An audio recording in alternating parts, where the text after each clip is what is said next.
যারা মনে করেছিলেন কিছুই হবে না তাদেরকে বলি, হজরত ইব্রাহিম আলাইসাল্লামকে যখন আগুনে পোড়ানোর জন্য বিশাল আকারে উত্তপ্ত আগুন জ্বালানোর প্রস্তুতি চলছিল এবং চারপাশে ভয়ঙ্কর আগুন জ্বলছে, তখন ছোট একটি পাখি তার ঠোঁটে করে কয়েক ফোঁটা পানি এনে ওই আগুনের মধ্যে ঢালছে। উপস্থিত জনতা পাখিকে জিজ্ঞেস করলো, তোমার কি বিশ্বাস হয় তোমার এই ঠোঁটের কয়েক ফোঁটা পানিতে আগুন নিভে যাবে?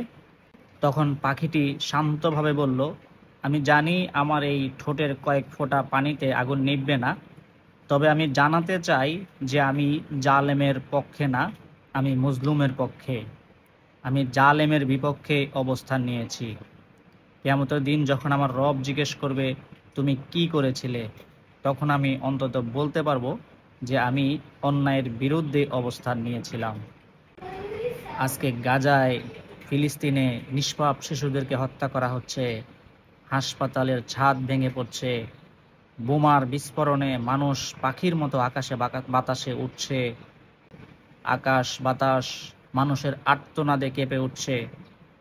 এমনই সময় বাংলাদেশের শিক্ষার্থী, সাধারণ মানুষ জনমত নির্বিশেষে রাস্তায় নেমেছে এই হত্যাকাণ্ডের প্রতিবাদ জানাতে।